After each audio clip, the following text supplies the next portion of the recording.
तो nature of goodwill, it is an intangible asset. वाह, क्या नई बात बताई। It is amortised over it's estimated useful life. Amortise मतलब written off. So depreciation of intangible assets is termed as amortization. Depreciation of intangible assets.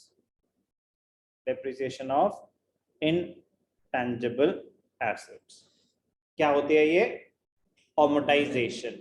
तो जैसे अगर आपकी गुडविल 10 लाख है, कह रहे एस्टिमेटेड लाइफ 5 years, तो 5 years में इसको राइट ऑफ कर दिया जाएगा। जैसे टेंजिबल एसेट्स डेप्रिशिएट करते हैं, इनटेंजिबल एसेट्स अमोर्टाइज होते हैं। Accounting standard 26 AS 26 intangible assets prescribes that goodwill is not to be recognised in the books of accounts unless consideration is paid for it. तो अभी हम सीखेंगे गुडविल दो type की होती है। गिरना मत बेटा, बस ठीक है ना, सीधे बैठना। गुडविल दो टाइप की होती है। एक होती है सेल्फ जनरेटेड गुडविल, जो आपने अपने एफर्ट से कमाई। एक होती है परचेज्ड गुडविल। तो जब हमने चामवुड चाट कॉर्नर की जगह हल्दीराम्स का नाम यूज करा था, तो वो क्या थी? Purchased goodwill.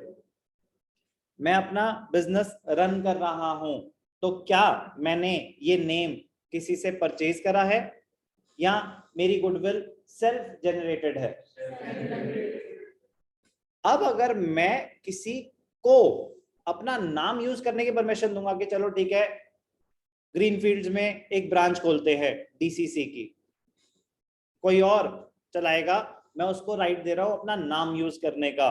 मैं पार्टिसिपेट करूंगा मैनेजमेंट में, बट मैंने कहा मेरे नाम यूज करने के मैं आपसे पैसे लूंगा। तो उस बंदे के लिए वो सेल्फ जनरेटेड गुडविल है या परचेज्ड? उसके लिए परचेज्ड है।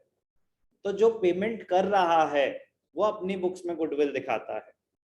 मैं तो पेमेंट रिसीव कर रहा हूं। अगर मैं किसी को सेल कर रहा हूं और मेरा अपना ही बिजनेस है, तो क्या मैंने किसी को पैसे दिए वो नाम क्रिएट करने के? तो self generated goodwill is due to your own efforts. Purchased goodwill is acquired goodwill for which some payment has been made, some consideration has been given. As per accounting principles, cost concept, assets की accounting तभी होती है जब उनके लिए कुछ payment हुई हो, consideration। तो किस वैल्यू पे दिखाए जाते हैं एसेट्स?